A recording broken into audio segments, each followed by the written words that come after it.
Hello, everyone. I'm Pelin. I'm an independent design strategist and a business designer. And today I'm going to talk about research strategy success from day zero of a startup to enterprise vision work. And I'm also a yoga teacher. And because I'm excited, I'm going to do a little breathing. And if you like, you can also join me with that. So I'm going to inhale fully and then do one more tiny sip of inhale and then exhale. So let's do it all together. Inhale, one more sip, and exhale. Thank you for joining me on this, and let's go. So we will today look into 3 businesses that I worked with business design and research strategy. One is a startup called Quan Wellbeing, based in Netherlands. The other one is a scale-up based in Berlin called TaxFix, and an enterprise, Zalando, also based in Berlin, Germany. And I'm new to London, that's why most of the examples are from Europe. So before getting into that, let me take you back to December 2014, where my design strategy journey started. I'm from Istanbul. I flew all the way from Istanbul to New York to study master's in strategic design and management. And this is the first day of school, so there was a blizzard. And you see the building behind, that's Parsons. So I went there, and I learned school was canceled, so I had to go back and wait for 1 full week until I can go to the first class. And finally, went to the class, and this is one of the first slides I see, VUCA. I didn't know what that means, and I wonder who knows in the audience what VUCA means, if you can show hands. Okay, that's good, because at that point I was wondering if I'm the only one who doesn't know what it means. And I learned that it means volatile, uncertain, complex, and ambiguous. And that's the world we live in. And it made sense back then in 2014. And I know the world is more volatile, more uncertain, more complex and ambiguous, or it feels that way. So design strategy is about, they said, leading change through design in the VUCA world. And I really like that promise, leading change. And I wanted to learn how to do that. And now I'm doing it for 10 years, and now I'm curious about how do we lead a positive change? And I believe we can do that through research strategy. As strategists, our role is to find the needs of the user and let the businesses and product team inform them to address those user needs. But our job gets more interesting when we can look one level deeper and find a user yearning and the emotion that the user is looking for. So once you can address that yearning, then it's going to impact both the business numbers, but also the life of your users in a good way. And it doesn't matter if it's a startup, scale-up, or enterprise. Let's look into some examples. Okay, let's have a look at the day zero of a startup. Can I see a show of hands who here works at a startup? Okay, nice. I'm curious if you resonate with some of the points. So I think startup is like a superhero. Before they explore they are a superhero. So Peter Parker being bit by the spider and wants to know, okay, like where is this power coming from and who am I going to help with this power? And as a researcher, strategist, your role for a startup is finding the target user and customer. If you know this game, Finding Wally, that's what we are doing at the phase of a startup at day zero, because more or less they know the market, but like who actually is the target user? And yeah, screen might be small, but the slides will be shared. I don't know if anybody spotted, I think it's a hard one. As hard as finding a target user. Wally is here. So as a researcher, if you can show the business, this is Wally, that's a big step. And I'm going to talk about Quan Wellbeing as an example. Quan is a B2B employee well-being platform, placing well-being at the heart of success. They're based in Netherlands. They're founded in 2020 when the pandemic hit, when the well-being topic was big. And right now it has around 30 employees and has a total funding of 4 million. And I've been a part of their journey since day zero.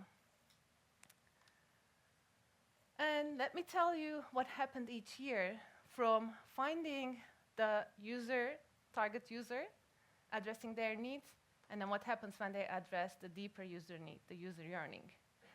So in the first year, we were exploring the target market and user, and they started with the whole well-being market.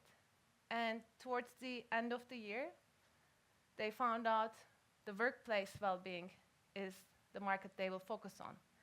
That was already promising enough that got them funded by Y Combinator, which is the leading startup accelerator in US, supporting with alumni like Airbnb and Dropbox and Stripe.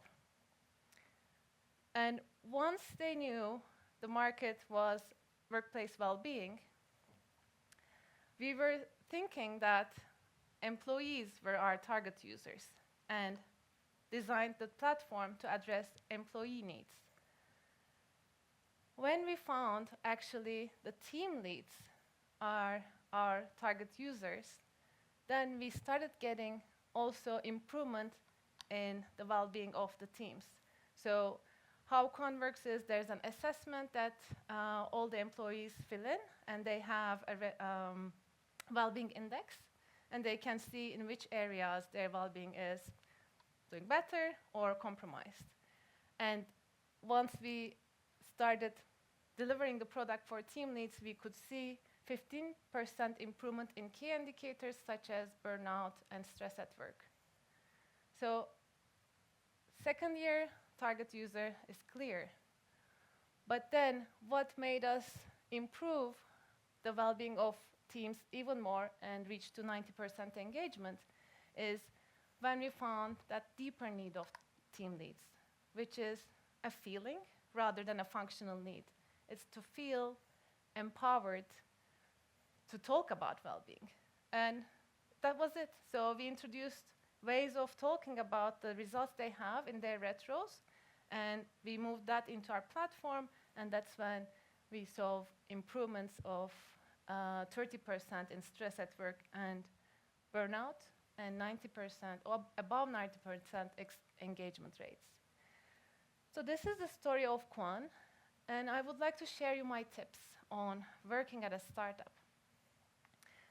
So first thing is, at day zero, anything is an hypothesis. So start the hypothesis culture. Listen to the founders, listen to the users, and turn them into hypotheses that you will do the research on and validate or unvalidate. So here I put some examples that we actually used as hypotheses, and they happen to be actually validated. So we built the product around it. And a hypothesis usually starts with we believe. One example is we believe people would be interested in completing 3 to 6 months well-being journeys instead of bit sizes. That for us, that was a bold one, and in time we found out it's validated. And how do you do that? Because it's a startup, you have to work quick and dirty. So after each interview with the stakeholders, what I do is I read the hypothesis and then say, can I see, do you believe this hypothesis is validated? Thumbs up if you think maybe, and then thumbs down if you think it's unvalidated. So including founders and product managers and everyone that was in the interview, we do that. And if it's all thumbs up, we move on. If it's a mixed feedback, then we start discussion. And in time, you start collecting those ratings for hypotheses and start to see a pattern. And why we do it? Because you really have to move fast. My second tip. nail the research brief, and KPIs. So again, at day 0, there is no plan.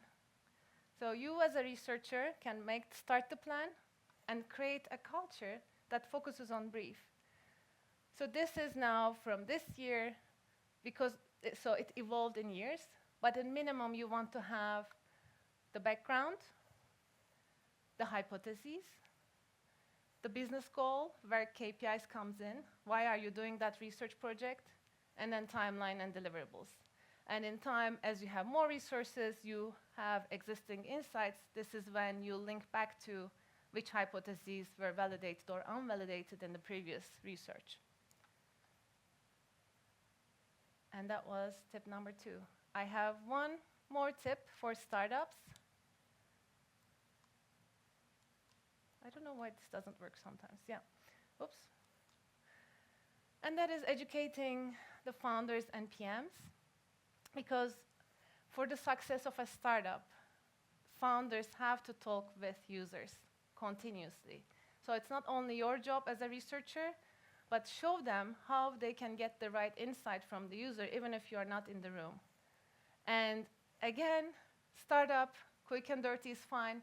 Maybe that is just one email saying, this is some of do's, and this is some of the things you should pay attention not to do. An example is, before moving to the task, can you tell me what you can do here? And one of the example of don'ts is, do not interrupt the interviewee while she or he is talking, while they are talking. And these are the things we know as researchers, but maybe founders or stakeholders are not aware of. Let's see all 3 together. So for startups, talk with hypotheses, nail the research brief and KPIs, and educate founders and PMs.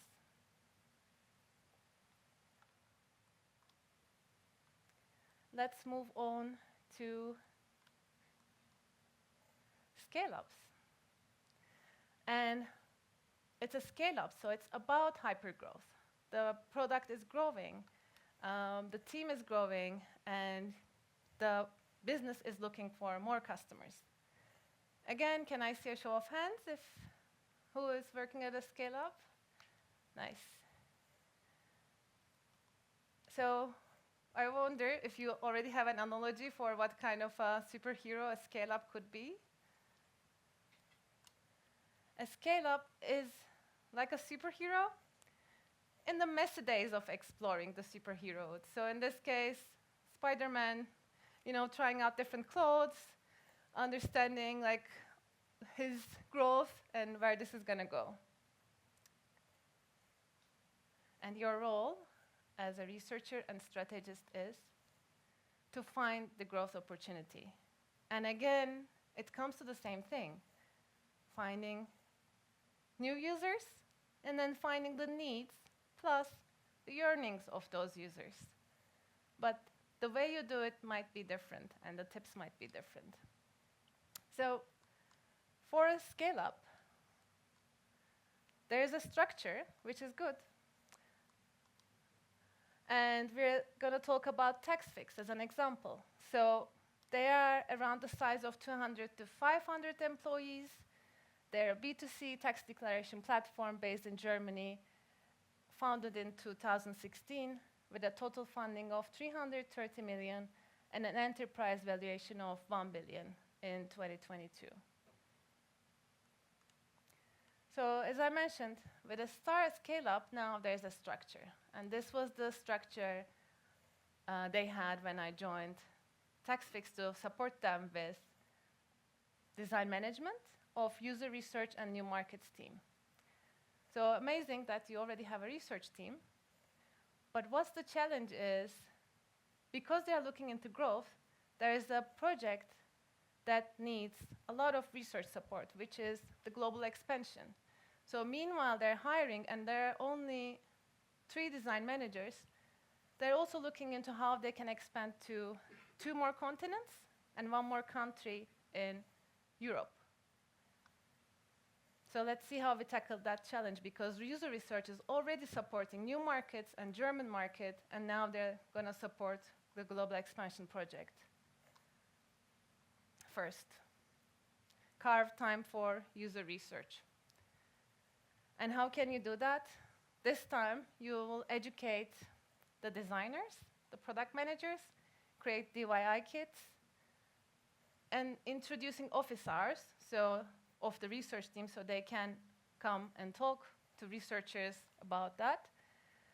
And then you free up time for user researchers to focus on priority topics and get some time from the day-to-day business. So they were doing a lot of usability research and supporting all the teams, arranging the vouchers and so on, and we found ways to automate them and give the ownership to the teams, so researchers do discovery research.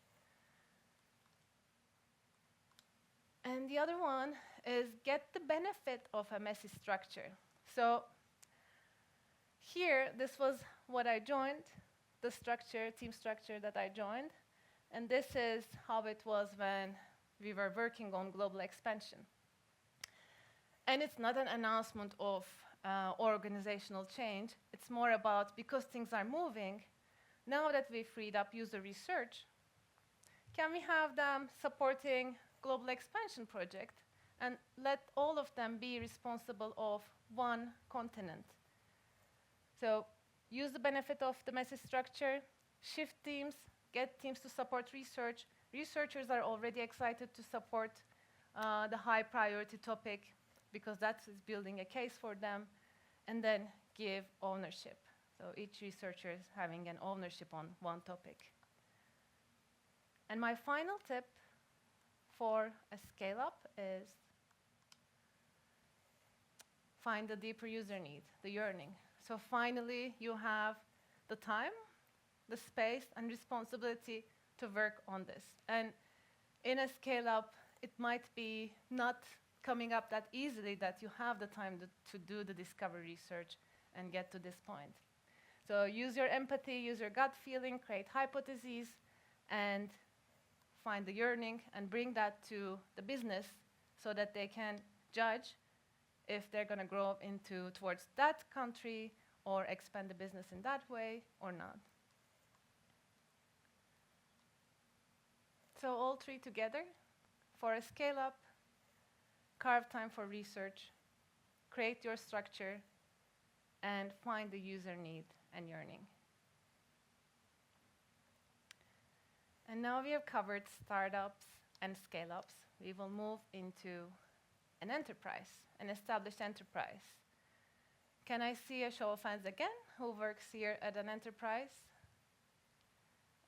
All right. Again, I don't know if you have a guess on which superhero an enterprise resembles. I'd say it's Voltron. I didn't find a Spider-Man analogy.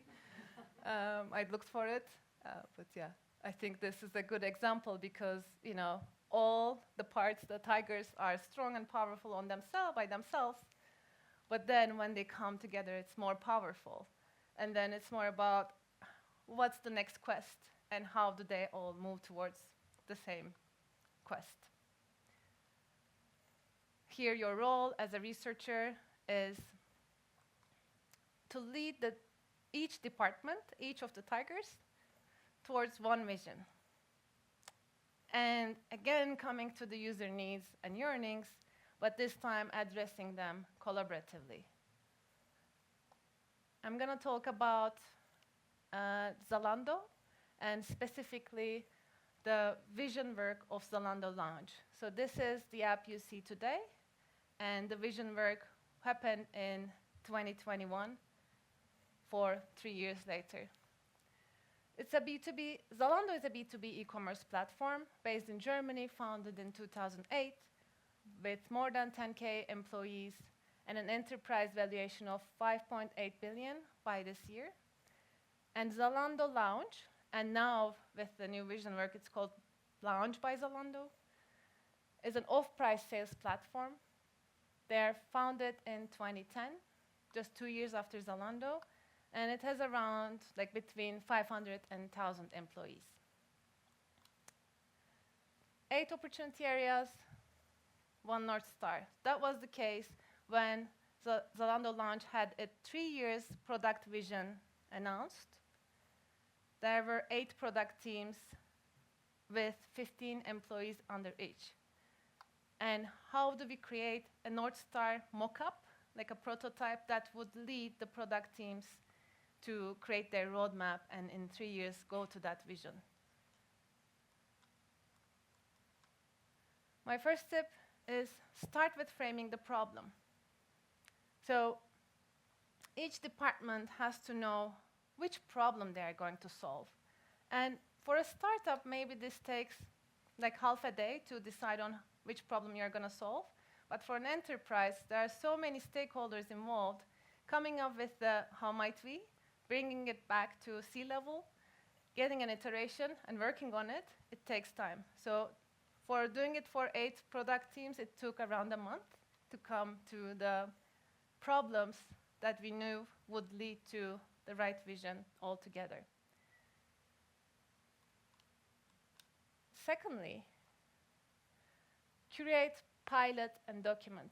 So you might need tailor-made workshop kits that are meeting the needs of your specific business, and you want to set a quality. That's why once you curate the toolkit, and be it like a problem framing workshop, be it an ideation workshop, pilot it, get feedback, and then once you know it works, then you can expand it to the other teams. And of course, document transparently to manage different departments and stakeholders. And this was an ideation methodology. We had the problem, how might we, in the middle. All the people, like 5 people from the product team, and they were ideating on ideas for first year, second year, and third year.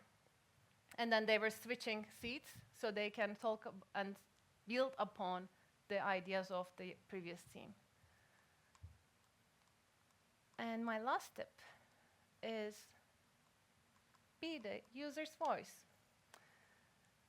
At an enterprise, the user needs and target user is already clear.